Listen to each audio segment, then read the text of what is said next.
रात्रीच्या वेळी एकटाच दुचाकीवरून घराकडे जाणाऱ्या वृद्धाला गाठून त्याची सोनसाखळी चोरणाऱ्या तरुणाला गुन्हे शाखेच्या पथकाने सापळा लावून मार्केट यार्डजवळील गाळ्यात गाठून त्याला जेरबंद केले आहे. विनोद विठ्ठल भोसले वय 27 राणा संगमनगर जुना विडी घरकुल सोलापूर असे अटक केलेल्या सराहित आरोपीचे नाव आहे.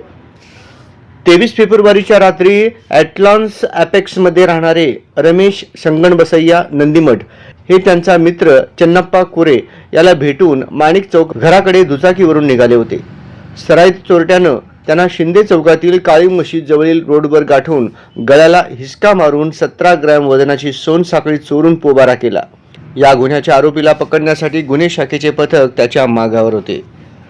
26 फेब्रुवारी रोजी सहाय्यक पोलीस निरीक्षक दादासो मोरे यांच्या पथकाला संबंधित चोरटा सोन्याची चेन विकण्यासाठी मार्केट यार्ड येथील गाळा नंबर 256 येथे विना नंबर प्लेट असलेल्या दुचाकीवरून येणार असल्याची टीप मिळाली. लागलीच पथकाकडून सापळा लावण्यात आला.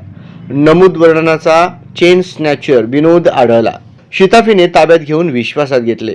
त्याने सदरची चेन चोरल्याची कबुली देऊन पोलिसांच्या हवाली केली. त्यानुसार 1,35,000 रुपयांचा मुद्देमाल जप्त करून फौजदार चावडी पोलीस ठाण्याच्या हद्दीत घडलेला गुन्हा उघडकीस आणण्यात आला आहे.